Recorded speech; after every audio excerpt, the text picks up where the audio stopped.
Bismillahirrahmanirrahim. Assalamualaikum warahmatullahi wabarakatuh. Baik, teman-teman, saat ini kita akan membahas tentang morfologi, kelanjutan dari fonologi, yang merupakan salah satu kajian dari linguistik. Kita akan masuk kepada poin-poinnya tentang definisi morfologi, definisi morfem, kemudian klasifikasi morfem, lalu ada morphological proses morfologis atau proses pembentukan kata. Baik, kita lihat satu persatu. Saya lebih melihat kepada contoh-contohnya, yang kalau definisi bisa dilihat kembali pada buku induknya. Baik, morfologi secara umum definisinya adalah cabang kajian linguistik yang mempelajari bentuk kata, kemudian perubahan kata, juga dampak dari perubahan kata tersebut. Dampaknya apa pada perubahan itu? Apakah dia membentuk kata baru atau tidak membentuk kata baru? Apakah dia hanya mengubah dari bentuk tunggal menjadi bentuk jamak masih dalam satu kata, atau nanti dari verba menjadi nomina dan seterusnya. Kita akan membahas ini semua. Kita lanjutkan. Ketika membahas tentang morfologi, pembahasan utamanya tentang morfem. Apa itu morfem? Secara sederhana definisinya adalah unit terkecil atau satuan terkecil dari tata bahasa yang memiliki arti. Jadi bagian terkecil dari grammar itu adalah morfem. Memang morfem ini kalau kita belajar bahasa Indonesia dulu belum dikenalkan istilah morfem. Mungkin dikenalnya dengan awalan, akhiran, sisipan dan sebagainya. Namun sebetulnya itu adalah morfem, unit terkecil dari tata bahasa yang memiliki arti. Namun istilah ini muncul dikemukakan oleh aliran linguistik struktural. Kalau aliran tradisional belum mengenal istilah ini. Kita lihat pembagiannya morfem yang berdasarkan jumlah. Nanti ada monomorfemis, ada polimorfemisnya. Dari namanya kita tahu kalau mono berarti hanya satu, kalau poli berarti bisa dua, bisa tiga, dan seterusnya. Monomorfemis, do dari bentuk kata kerja, kemudian tor dari bentuk nomina, liu dari bentuk pronomina, pronoun. Ini semuanya bentuknya adalah berdasarkan jumlah, satu jumlahnya, do, tor, you. Nah, kemudian yang polimorfemis tentu yang banyak jumlahnya. Toris ini banyak sekali. Di sini ada 3, tor, is, kemudian ada s penanda jamaknya. Itu polimorfemis. Semua ini baik yang monomorfemis maupun polimorfemis ini dianggap sebagai kata. Semuanya bisa dianggap sebagai kata. Kita lihat dari tor ini kita juga bisa kategorikan sebagai morfem bebas. Morfem bebas ini adalah morfem yang memiliki makna leksikal. Makna leksikal artinya makna kamus, sederhananya seperti itu. Tor kan berarti wisata. Tapi kalau is ini dia disebut juga morfem yang terikat. Mengapa dikatakan morfem terikat? Karena maknanya ini tidak akan muncul kecuali dia ketika ditempelkan dengan morfem bebas ini. Dia hanya memiliki makna gramatikal. Makna gramatikalnya kalau dia ditempelkan dengan morfem tor ini adalah orang yang melakukan sesuatu. Jadi orang yang melakukan perjalanan, toris. Nah, kalau ditambahkan s lagi yang di belakangnya, morfem terikat juga tetap. Kita tidak tahu s ini apakah maknanya jamak, apakah maknanya mungkin untuk penambahan bentuk verbanya orang ketiga. Ini kita tidak tahu sebelum morfem terikat ini menempel pada morfem bebas. Maknanya makna gramatikal tentunya. Jadi dia baru bermakna ketika ditempelkan dengan morfem bebasnya atau morfem yang memiliki makna leksikal, makna kamus. Nah, cara melihatnya apakah dia morfem bebas atau morfem terikat, ya lihat saja di kamus. Biasanya kalau dia ada di kamus itu maksudnya di dalam makna leksikal. dia morfemnya bebas, jadi dia bisa dianggap sebagai kata yang berdiri sendiri. Indicating plurality, ini kan penanda jamak, jadi dia disebut dengan polymorphemis. Kemudian undo ini dia morfem terikat juga, karena kita tidak akan mengetahui ini artinya apa kecuali sudah menempel dengan morfem bebasnya. Secara gramatikal maknanya negatif. Do, morfem bebas, ini punya makna leksikal, makna kamus dia punya. Nah, itu bedanya makna leksikal, makna gramatikal. Semuanya ini karena dia gabungan dari beberapa morfem disebut dengan polymorphemis. Polymorphemis ini kata, monomorfemis juga kata. Jadi setiap kata itu pasti morfem, namun tidak setiap morfem itu pasti kata. Itu yang perlu diketahui. Seperti ini juga morfem, ini juga morfem, tapi dia tidak kata karena tidak memiliki makna leksikal. Intinya kalau kata itu yang biasanya memiliki makna leksikal. Itu cara membedakannya antara morfem dan kata. Baik, kita lanjutkan. Biasanya yang sering muncul dalam pelajaran morfem adalah alomorf. Jadi kalau ada morfem pasti ada alomorf, variannya. Kemarin kita membahas tentang fonem, ada alofon, varian dari fonem. Sekarang alomorf. Alomorf varian atau variasi bentuk morfem terikat yang dipengaruhi lingkungan bahasa. Jadi lebih kepada morfem terikat ya, bukan morfem bebas. Nah, contohnya morfem terikat s penanda jamak di sini. Nah, di sini alomorf adalah variasi bentuk morfem. Sebetulnya kalau secara tertulis bentuknya sama. Cuma di sini dia muncul alomorfnya, varian bentuknya muncul ketika dituturkan. Dia memiliki varian karena dipengaruhi lingkungan bahasa. Lingkungan bahasa ini maksudnya lingkungan yang ada pada kata sini. Books, cats, ini tetap bunyi s. Tapi kalau s penanda jamak ini munculnya kata room atau hand, dia nanti dibacanya menjadi rooms, hands. Begitu juga kalau munculnya jadi jamak yang is ya. Jadi is ini i tinggi, is classes, horses, ada s nya. Kalau bahasa Inggris seperti itu cara menuturkannya. Jadi morfemnya sama, tetapi pengucapannya itu nanti berbeda tergantung lingkungan bahasa, lingkungan fonem-fonem yang mengitarinya. Kalau dalam kajian morfologi, id yang menandakan verb pasnya. Id misalnya look at ini bentuknya d.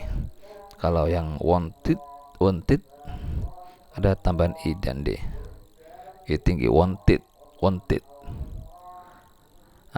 Stop ini muncul t. Ini kalau morfemnya id ya, tapi alomorfnya ada d, ada id, wanted, ada t saja, stop. Nah, ini alomorfnya lebih pada pengucapan, kalau bentuk tulisannya sama.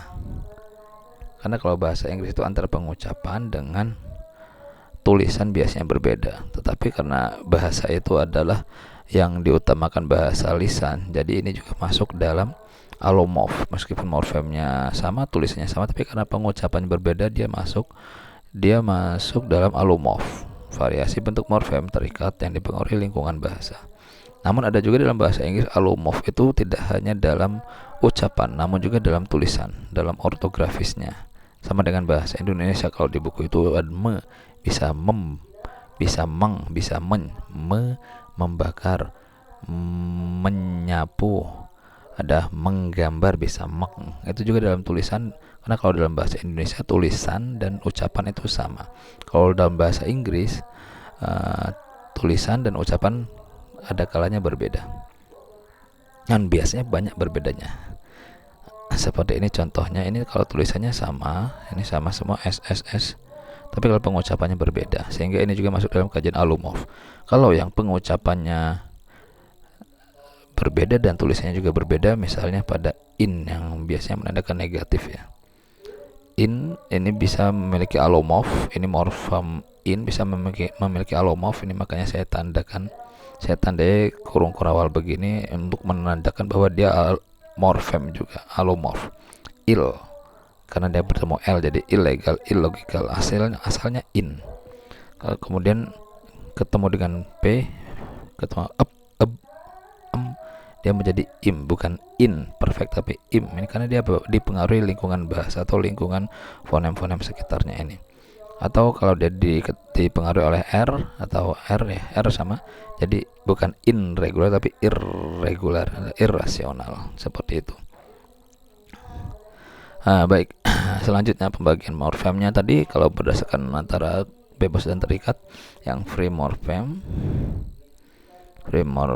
ada morfem bebas, ada bound morphemes, ada morfem yang terikat. Yang free morfem ada leksikal morfem leksikal. Ini bisa berupa nomina atau bisa boy tentunya, bisa berupa verba buy, membeli, atau bisa berupa adjektif bad. Ini leksikal, dia punya makna kamus mestinya. Kalau fungsional punya makna kamus tidak? Ya, tentu punya juga. Pokoknya intinya kalau yang free morfem dia biasanya punya makna kamus atau makna leksikal yang punya. Fungsional morfem ada but, ini menunjukkan conjunction, bisa ada but, bisa and, bisa or. Kemudian artikel atau partikel ya, ada the, kalau ada preposisi in, on, at misalnya. Kemudian ada pronoun, ada we are, ada we, ada you, ada I, ada they, dan seterusnya. Ini fungsional morfem. Kemudian kalau yang terikat, ini yang bebas ya. Ini ketahui ini yang fungsional tapi yang bebas. Kalau yang terikat nanti ada yang derivasional morfem. Derivasional ini biasanya morfem bisa membentuk kelas kata baru. Misalnya dari kelas kata, ini contohnya dari yang terikat itu ada akhiran r prefix ya, ada suffix, suffix namanya, suffix atau akhiran r, ada nes, ada li. Right ini tadinya verba, ketika tambahkan er jadi noun, writer. Break tadinya adjektif, ketika tambahkan nes menjadi noun. Kemudian slow itu adjektif, tambahkan li jadi slowly. Ly ya, slowly menjadi adverb. Nah, derivasi dan morfem adalah morfem bebas, bound morfem, morfem terikat yang bisa membentuk kelas kata baru. Lawannya adalah infleksional morfem, adalah morfem terikat namun dia tidak bisa membentuk kelas kata baru. Dia hanya bisa mengubah jenis katanya, jenis kata bukan kelas kata. Kalau verb ya tetap verb tambahkan s, bisa jadi verbnya bentuk ketiga, verb id, verbnya verb past tense biasanya. Ada participle present participle ya, ing. Kemudian mengubah noun yang bentuk jamak atau tambahkan s, atau yang bentuk jamaknya is, itu ada juga. Atau tambahkan adjektif, mengubah adjektif yang menjadi superlatif atau comparative degree, higher, ada biggest, dan seterusnya. Ini contohnya. Jadi bedanya kalau yang derivasional bisa mengubah kelas kata baru dari verba menjadi nomina, dari adjektif menjadi noun, dari adjektif menjadi adverb. Kalau infleksional, verba ya tetap verba, noun, nomina tetap nomina, adjektif sifat tetap sifat, hanya perubahan bentuknya saja. Nah, contoh jelas infleksional morfem yang bentuk morfem terikat, yang infleksional dia tidak mengubah kelas kata. Contohnya ini dalam bahasa Inggris ada 8 English inflectional morphemes. Misalnya s dengan apostrof s possessive Buddhist pen, atau s di akhir suffix plural ya, penanda pens. Ini semua infleksional, dia tidak mengubah kelas kata, jenis kelas kata. Kalau nomina ya nomina saja, verba ya verba saja, cuma jenisnya yang berbeda. Pen menjadi singular, menjadi plural. Kemudian she whites me, ini verba tetap menjadi verba, cuma ini untuk orang ketiga. eating present participle fasting Ramadan. Kemudian ate past tense he studied yesterday. Ada juga yang past participle he had studied last night. Ada n yang past participle he has written the paper. Ada s yang ini superlatif dan comparative degree. S contohnya biggest and bigger. Nah, ini semua English inflectional morphem yang dia tidak mengubah kelas kata namun hanya mengubah variannya. Ini dari present menjadi past, jadi adjektif biasa menjadi adjektif yang superlatif seperti biggest, atau adjektif yang modelnya comparative degree, tingkatan bigger, lebih besar, bigger than, dan seterusnya. Oke. Baik, kita lanjutkan morphological process. Ini saya hanya meringkas dari apa yang sudah dibahas oleh kelompok-kelompok yang membahas tentang minggu kemarin tentang morfem dan kelas kata. Sekarang yang morphological process, proses morfologi atau proses pembentukan kata. Jadi dalam bahasa, khususnya bahasa Inggris, kita membahas bahasa Inggris. Untuk membentuk kata itu macam-macam caranya. Ada yang menggunakan zero morph, ya dari bentuk tunggal bentuknya sheep. Ketika dijamakkan 200 sheep tetap sama, tunggal maupun jamak tetap sama. Ini zero morphem, perubahannya zero. Atau misalnya ini untuk irregular verb, cut, hit, biasanya seperti ini. Ini masuk yang zero, perubahannya nol, perubahan. Ada yang internal change, perubahannya yang bagian dalam saja. Ada mouse menjadi mice, singular, plural. Di bagian dalamnya ada internal, perubahan internal. Food menjadi feet, singular menjadi plural. Ada perubahan yang bagian dalam. Bentuk kata dasarnya, bentuk fonem awalnya sama, f, m. Atau yang ini irregular verb yang seperti ini, ada sing, sang. Ada perubahannya yang bagian dalam saja, internal change. Kemudian ada yang supresi ini bentuk perubahannya bebas, bentuk kedua, ketiga bebas sama sekali. Namun ada yang total perubahannya, go, when, gone, irregular verbnya total. Kalau ini kan kalau ini modelnya internal. Ada juga yang mengatakan ini modelnya partial suppression. Be, was, were, ini tentang to be, totally. Namun ada yang partially, see, sock. Ada bring, broke, partially. Conversion, ada yang disebut dengan conversion, mengubah bentuk kata dengan kata lain. Drink, ini berarti verb. Have a drink, ini berarti menjadi noun, untuk perubahan. Ada yang modelnya reduplication, bye, zigzag, ini full reduplication. Ada partial reduplication, zigzag, super duper, razzle dazzle, seperti itu.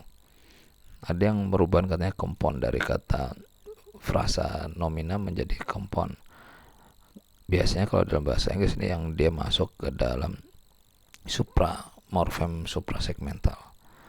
Green house, blue bird, black boat. Kalau yang ditekan di awal, ini dia masuknya compound atau kata majemuk. Bedanya dengan frasa. Kalau yang ditekan yang di akhir, dia masuknya frasa nomina. Kalau misalnya ditekan green house, itu berarti maknanya kata frasa nomina, maksudnya rumah hijau. Tapi kalau compound atau kata majemuk yang ditekan yang di awal, dia akan menjadi kata majemuk, artinya greenhouse, rumah kaca. Ini bluebird, burung. Bluebird berarti kapal pesawat. Atau blackboard, kalau secara non phrase maknanya kan papan hitam, tapi kalau dia sudah jadi compound maknanya menjadi papan tulis. Ini jadi yang ditekan yang di awal. Nah, bentuk morfologi lainnya adalah afiksasi. Nah, kalau dalam bahasa Inggris banyak sekali. Ini contoh-contohnya. Prefix, ada prefix itu berarti yang di awal ya. Kita dulu mengenal namanya imbuhan, awalan, akhiran. Ya, kalau dalam bahasa Inggris ada awalan, ada akhiran, nanti ada tengah, infix, sisipan. Konfik ini awal akhir. Kemudian transfix, meloncat-loncat, transfer. dari lintas ya, lintas sisipan. Kita lihat prefix yang di awal dislike, unhappy, enlarge, illegal, dan seterusnya. Nah, ini kalau dalam ilmu morfologi, ilmu prefix ini banyak sekali makna-maknanya. Untuk yang menunjukkan bentuk negatif itu an, dis, in, non. Untuk menunjukkan bentuk reversif atau peniadaan ya, anti, discontinue, tidak kan berarti peniadaan, discontinue tidak berlanjut, ada desentralisasi, tidak terpusat, berarti ada wrongly, ada miss, ada nm, atau ada yang forming prefix, ada membentuk verb forming prefix membentuk kata kerja. Enlarge ini seperti ini, large itu kan luas, kalau enlarge memperluas. Nah, ini seterusnya, ini banyak contoh-contohnya. Ini kalian akan membahas lebih lanjut pada mata kuliah English Morphology. Menarik sekali pembahasan ini.